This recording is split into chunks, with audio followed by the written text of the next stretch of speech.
Be discussing a quick run through from the chapter 1. So, as we are continuing from the previous session, hence I thought it will be best to give a brief overview from the first chapter and also some introduction of the Bhagavad Gita itself. So first, I'll start with the prayers.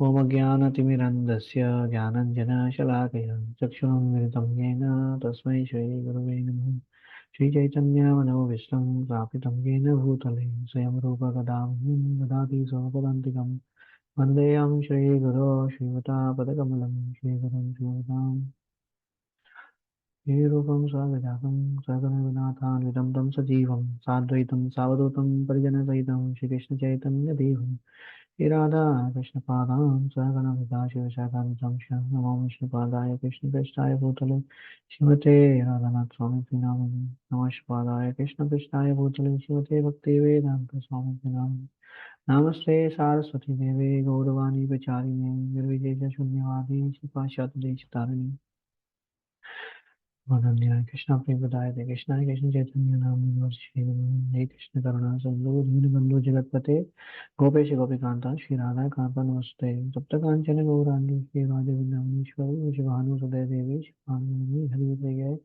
Vancha Kalpataro Vyasya Prasandhu Vyayocha Patitanam Bhavanibhyo Shivaishnabhyo Namo Namaha Jai Shri Krishna Chaitanya Shri Prabhu Nityananda Shri Advaita Gadadhara Shivasadi Shri Gaur Bhaktorinda Hare Krishna, Krishna Krishna, Hare Hare, Hare Rama, Rama Rama, Hare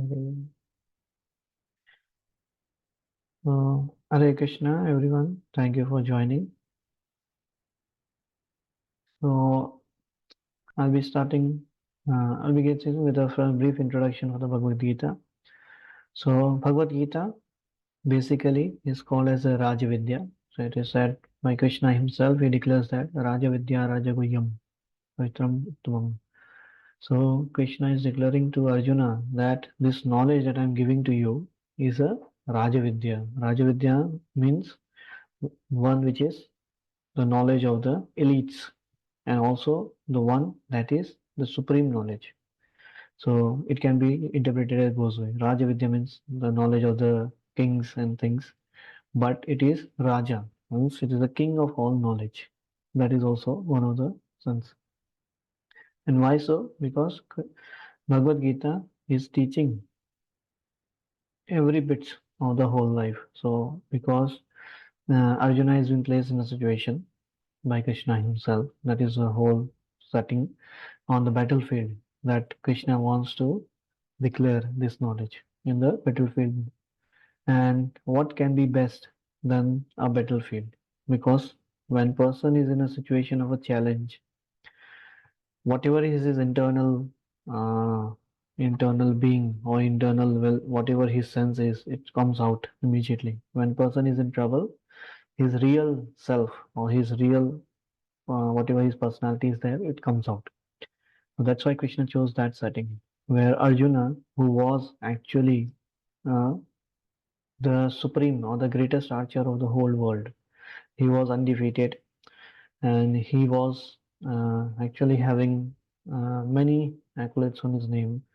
He had defeated so many people all around the world. So Arjuna was in a way that, yes, at the start of the battle, we see that when the whole thing is said that Arjuna is so much charged up that I will just go and finish all the Kauravas.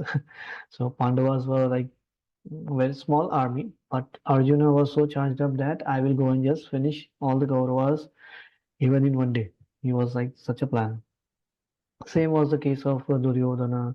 No, Duryodhana was feeling that I will defeat them, but on the Pandava side, everybody was like so much charged up, and Arjuna was a kind of a leader, like he was the most prominent. Though Yudhishthira Maharaj was the main king from the Pandava side. So, but closing the door doesn't do so anything. You don't have good insulated walls like we do back in this in case here, then what happened? Because Arjuna was such, Krishna sensed that, and Krishna saw that okay, my student or my friend is now getting into another kind of his own comfort, that he's thinking that I can win the whole world, I can do anything. So Krishna put him in this setting. That's why the whole battlefield setting was set by Krishna himself. And in this case, here, what happens then? We see in the first chapter that Arjuna, by seeing the whole army in the front of him, he says that Krishna, please take me in the middle. So, I'll share this rather. So Krishna is being asked by Arjuna that Krishna, please take me to the middle. I want to see who all have come here, who all have come to fight with me, basically. So he wants to say that. So you can see my screen here. I'm sharing a slide. You can see that. Yes, Prabhuji. Yeah. Yes. Thank you. So here, first chapter is basically that a setting of the scene, what is happening. And then Krishna is making actually a ground for the Bhagavad Gita to come, the Bhagavad Gita's appearance actually, so that he can speak. And this is what we learn very first thing from Arjuna's position, that no matter who you are, no matter how big you are, or no matter how good even you are, even if you are doing good deeds or you are fighting for good, Krishna or the Lord, even the Lord's devotees, will not come and interfere in your life until unless you approach them and say that, yes, I want knowledge, I want guidance, I want help, something like that.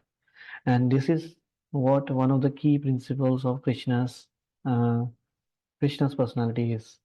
Krishna doesn't interfere. Many people say that, or many people question this very basic thing, that why doesn't Krishna help uh, good people, or why doesn't Krishna stop bad people?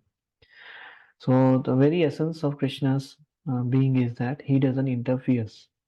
He doesn't even want to interfere, but the very thing is, he wants to, but he doesn't interfere, because until unless a being, an individual, that is a jiva, which we are part and parcel of Krishna, and Krishna is our supreme father, yes.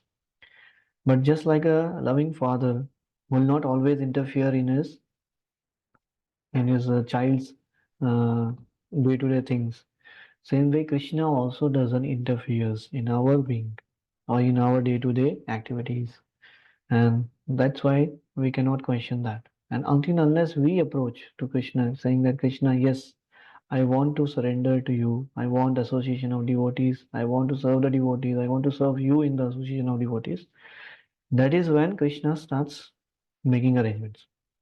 So we see this is for the part here that first Arjuna says that I want to see who all have come here, who all have come to fight with me. So that section is here. In the first section here, what we are seeing is that 1.1 to 1.11, that he just sees, okay, whatever the people have come here. And then there were some signs of victory for Pandavas, that uh, Sanjaya is saying that, oh, Pandavas are fighting on the battle on the field which is called as Kurukshetra. So this is Kshetra where always good has prevailed. Means whoever is on the good side, who is on the right side, will always win. And this is giving a sign that they will win. And then further on, he also sees the signs that uh, everyone blows their conch shells, and then Krishna finally blows his conch shell. And then the sound was so tumulting that even the opposition, that is, the Kauravas, were feared. So that also gave a sign of victory.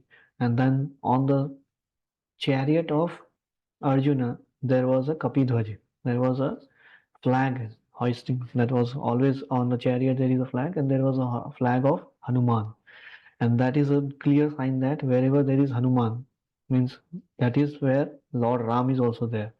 So he is indirectly saying that Krishna is himself the Lord Ram, and that's why Hanuman is also there. And wherever there is Hanuman, wherever there is Lord Ram, there is no chance that they will fail. So they are gonna win. So this all signs were there, and Arjuna was also seeing it. Other people were also seeing it. And then 1.21 to 1.27, we see that Krishna acts as a Bhaktavatsala. He's saying that Krishna, Arjuna, are you okay? Are you fine? Do you need any help? So Krishna is seeing that yes. So that's also we see in our life. Krishna somehow or other tries to also ask us, do you need anything? Are you okay? So he sends maybe a devotee, he sends someone, or he sends maybe a book, or he sends some maybe a flyer for a event, go and attend this event.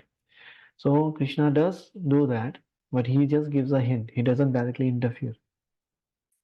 So by asking that, Krishna sensed that Arjuna is feeling little dodgy. He's like not sure what to do. He's feeling little dwindling on the situation. So what has happened for Arjuna? Arjuna has got some confusion or some doubt to fight now. First he was like, I will just go and fight, I will just kill everyone and then smash everyone in one go. Everything will be finished and I will be victory and Yudhishthir Maharaj will be the king and everything will be reinstated. But then as we had progressed, then Arjuna starts feeling something jittery to fight. And Arjuna gives this 5 reasons. So 5 reasons, we have to also understand why he gives this 5 reason and what does it actually signifies for us directly. So first he shows compassion from 1.28 to 130. He says, oh no, no, it is not good to kill. What good I will get by killing? He just gives this reasoning. Like, is there any good by killing someone? He thinks like that. So, uh, what do you think then? Is it not right to say that? Like killing someone, is this the right thing to do? Don't you think that Arjuna is giving the right reasoning? And if it is not, then what is wrong with that? Anybody would like to say?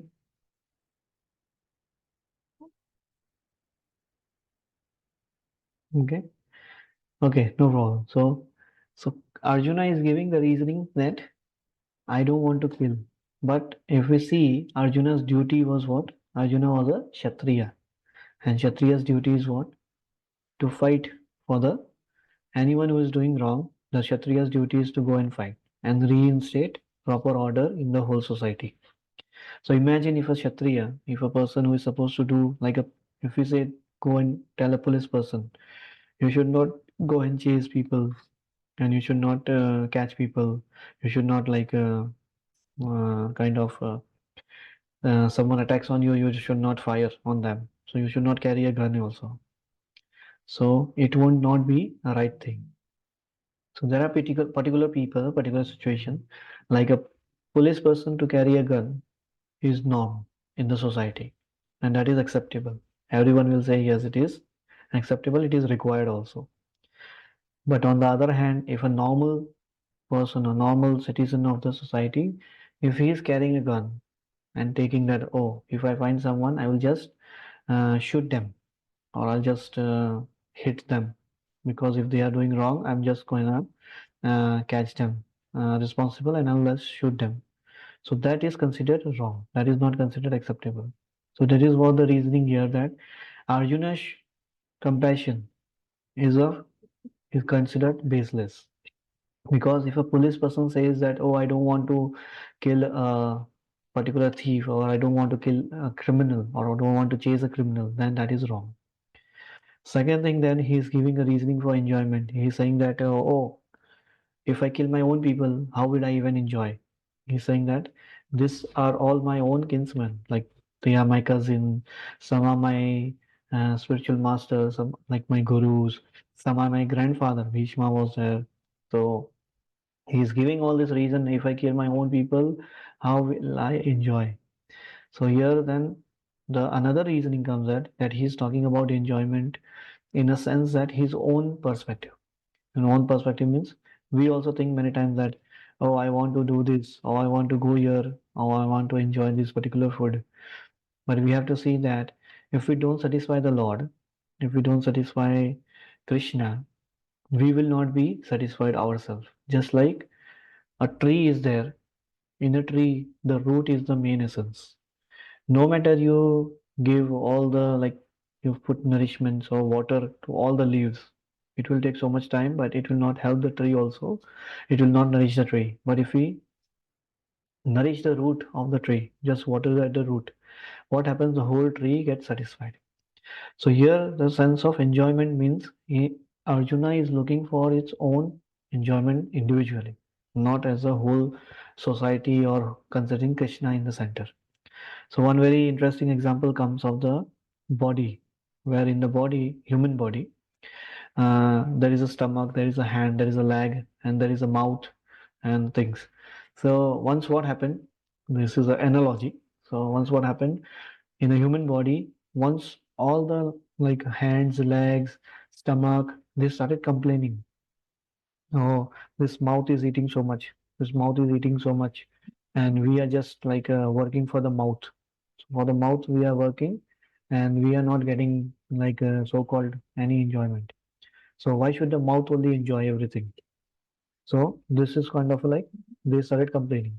And then while doing so, they decided, okay, let us now do, we'll stop working. We'll not give any food to the mouth. Let the mouth starve. And then we will see what happens then. Then the mouth will also realize that we are also important, we have to also enjoy. So what happened? To few days, the hands started become weak, the legs became weak, the stomach became weak. So you can understand why. Because they were not putting anything in the mouth. They thought the mouth is enjoying everything, the mouth is enjoying only, and we are not getting to enjoy. So they also became weak, and then they realized, oh, when we put everything in the mouth, it goes in the stomach only, and then it gets digested. And then when it's got digested, all the energy is actually indirectly given to the hands, to the legs, to the head, all the parts of the bodies. So this simple understanding, we should also have that when we are looking to enjoy, we should know that if you are not satisfying Krishna, so satisfying Krishna means one very basic thing, that doing our duty, dutifully serving Krishna. Because Krishna is providing us so many things. Whatever we have actually is indirectly given by Krishna. Like we have the sun now. So we are not paying anything for the sun, but it is given by Krishna. We should be at least thankful, paying oblations to the sun, and indirectly we should be actually praying directly to the Krishna. So when we are doing sun oblations, Surya Namaskar, it is indirect thanks to Krishna only, because whatever they get, they give to Krishna. So we should be knowing that this is what uh, our position is, that when we are actually looking to enjoy, we should be knowing that if we serve Krishna, we will be actually the enjoyer. But if we say the same way, if we think of the mouth and the hand want to enjoy on its own, it will take the any sweet like a gulab jamun and it will smash in the hand, but it will not enjoy until unless it puts in the mouth. Same way, when we serve Krishna, we also get the enjoyment or we get the benefits of that. Another example is that when we are actually seeing ourselves in the mirror, so we are actually seeing ourselves in the mirror, which is our actual image, which is one can say that is same thing. In the mirror, image is in the mirror is the same person as me also. But we don't go and decorate in the mirror. We decorate, we put tilak on ourselves, not in the mirror, the photo in the mirror or the image in the mirror. So same way, what we are actually trying to enjoy when we actually serve the real person means Krishna. When we serve that, then that will give us a real enjoyment. So here when Arjuna is talking about enjoyment, he's talking on his own personal enjoyment, but he's forgetting that what Krishna wants. Krishna wants to fight, and then he will automatically, when he fights, he will win because Krishna is supporting his cause. And when he wins, he will automatically enjoy. But he's actually thinking, oh, how can I enjoy when my own people die? And then he's he's talking, so he's giving very strong reasons. But then Krishna also gives counter reason that no, this is not the way. So then he's giving a reason of fear of sinful reactions. He's saying that, oh, if I kill, I will get bad reactions. Okay. So here another analogy is that the bad reaction will come when, like, so one of the analogy is given that a person having a knife, like a thief, when he is having a knife, he is cutting people anywhere randomly, which is happening some unfortunately nowadays. So that person cutting people with a knife is actually a bad karma. It's a bad karma, and he will be suffering very badly because of that. Because whatever he is doing is not right, is not authorized, is not prescribed. So one thing is to be prescribed, one has to be authorized also. So a random thief going and cutting people with knife is a bad karma. But the same knife, if given in the hand of a doctor And if he is cutting someone, that is not considered a bad karma, though he may be doing exact same thing. You getting? Yes. So a thief cutting someone randomly is a bad karma, is a bad activity, and he will be punished very severely.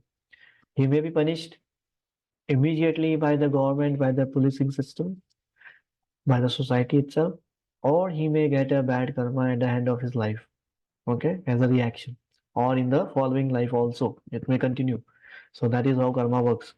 He may get in this life itself, he may go in the next life, it may go in the multiple lives also, depending on the severity of how much bad karma he has done. But the same knife given in the hand of a doctor, if he starts cutting people, that is considered a good karma, a good thing, because he is doing good for the society, because he is doing something called as a surgery. He is healing someone, doing the needful for the society, and he may be also rewarded for that. So he may be rewarded immediately by giving a good, like a gold medal or some medal for the government, or he may be given benefits at the end of his life. After that, he goes to the next life, maybe get a better life.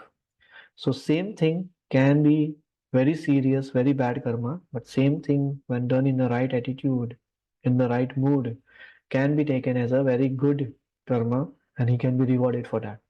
So when Arjuna is saying that he may get sinful reactions, that is wrong, because again his duty is a Kshatriya, he has to kill people. Okay, so by killing, he will be actually elevating himself because he is doing the duty which is prescribed for him, and it is authorized by Krishna also. So it has to be authorized by an authority. Okay. So for us, if we are looking how we can get authorization or how we can get prescription, so we have three main pillars that we can check for the authority and the prescription. That is sadhu. So sadhu means a devotee who is around, a senior devotee who is, can be in a guiding position, who can guide people, who can counsel people. And then there is a guru. So guru means who is a shastravat, who is an authority, who has learned in the system, in the Vedic system, in the sampradaya. He is coming in the sampradaya. Sadhu guru, and then the third main thing is a shastra. Shastra can be accessible to everyone. So sadhu may not be accessible to everyone, like a devotee who is not accessible to everyone. A guru can not be accessible to every time. Guru may be busy, he may be traveling so many places, he may be directly accessible. Shastra is directly accessible, but then again, the interpretation of Shastra can depend on the person's mood and attitude, because some people may read same thing and may interpret in a different way. So that can be also challenging. That's why we need to check with as possible as with all the three, Sadhu, Guru, and Shastra. So that's why the fear of sinful reaction is not considered right from Arjuna's point of view. So it is Krishna says no, this is not the point. When he says destruction of family tradition, he says, if I kill the men, the women will become widowed, and then the sons, whoever they have, they will become Varna Sankara. Varna Sankara means the child becomes, gets into bad association, they start doing bad things because there is no person in authority in the house, like a father who is controlling the child, telling this is right, this is wrong. So he's giving this reason. But then Krishna says, anyway, they are not doing good thing. They are not going to teach the family. And whatever the kids are there, they can go to a Gurukul. They can be properly trained as well. So Krishna says, no, this is also not a point. And at the end, Arjuna says, I don't know. I don't know. I don't have any reason now, but I don't know whether I should fight or not. So Krishna sees this is the point where Arjuna says, Sister Steham Sami, Mamtam Pratanam. Like I am now feeling I don't know what to do. I am confused. I don't have any path. Many times we also feel this. But Arjuna does one right thing that he just says to Krishna, Krishna, you are now, I'm saying you are not no longer my friend. I don't want you to be my friend. Just don't be your friend and talk nice to me. You become my guru. And then he says, yes. Okay. Krishna says, yes, I will guide you. So that is what the point at the first chapter ends. Krishna is Arjuna puts a hand on his head and he's almost like crying. His Gandiva bow is like down. He just throws his down on the ground and he's just sitting there morose, what to do. And that's where the start of the second chapter is, where Krishna takes him or walks through him for the whole knowledge of the Bhagavad Gita, and that we will see in the next session. So I will say that now, maybe if anyone has any questions, you can ask any question. I hope things have been cleared. I tried to give a very brief now. So the reason being that we have finished the first chapter long back, but I wanted to again bring back people to the thing. But yes, any questions or anything on this? And then we'll be starting with the second chapter next with each verses, particularly taking the verses verse by verse and then seeing how Prabhupada is giving the explanation in there. Yes, anybody any questions or anything to ask?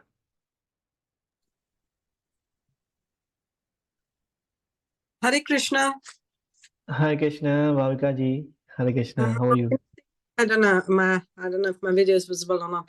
I think one of my not questions for this. I think my question was, how can we encourage sort of more people to join this lovely session? But because I really enjoyed it. Thank you.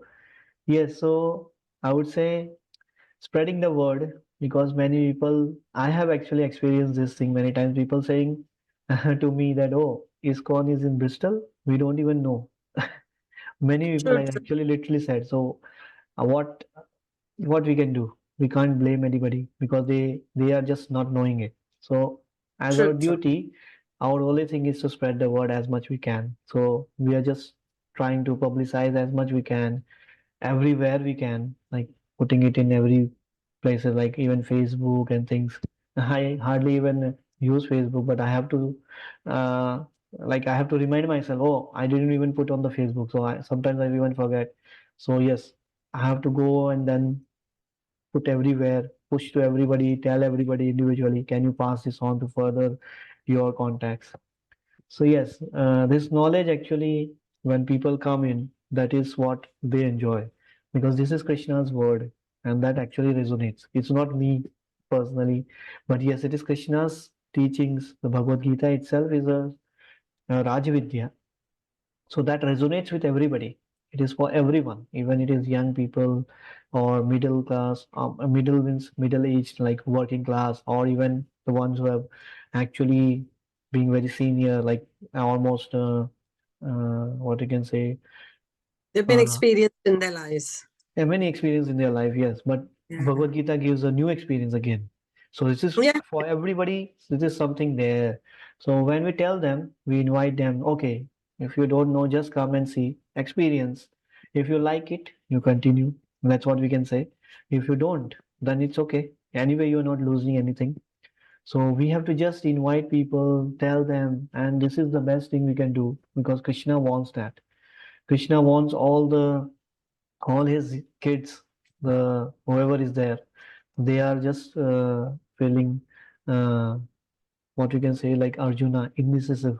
They don't know what to do, where to go, and people are just trying everything. They are going to all the places where like we can say pubs, and they are going to outings, and they are going even extreme cases, drugs, and things. Everywhere they are doing, but still that something is lacking, which Krishna can only fulfill.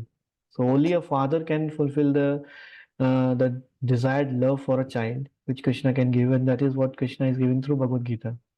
So we can only spread the word. We can actually invite everybody and let them have this knowledge because Krishna will be pleased, and that is our service. And anybody who we are, wherever we are, we can actually do this because it doesn't take anything. It just takes for you to like call someone or message. Only even message forwarding message also will do the work. So we can do the best benefit to someone who doesn't even know that this something is going on near to him or is just there. And even online, we have started now for the same reason that many people who are because we have many challenges, our own self, we have many challenges. Sometimes we have time, sometimes we many traveling, going to a place, or so many family obligations. But online, we can do this. We can attend for even half an hour or even 15 minutes. Just that is enough. Like because we get in connection with Krishna. That is the main thing. So thank you. Thank you so much. Anyone else? We can take one more quick question and then we can stop for today. And yes, this will be continuing every Saturday. So we'll do the same present, same way. And today we had a summary of the chapter 1. Next on, we will be taking verse by verse. So we'll be reciting the slokas and then discussing the each slokas further on from the second chapter onwards. And yes, it will be Bhagavad Gita. Also, it will be Bhagavatam sometimes. So whenever there is a special occasion, like we had a Narsim Chaturdashi celebration just now, so we discussed from the verses or the prayers from the Bhagavatam. We did a Narsim Kavacham for everybody. So we will do same kind of thing. When there is a festivals, we will do something from Bhagavatam, discussing from the Bhagavatam. And then what we can actually learn and apply in our own life practically. That is the main thing we want to do here.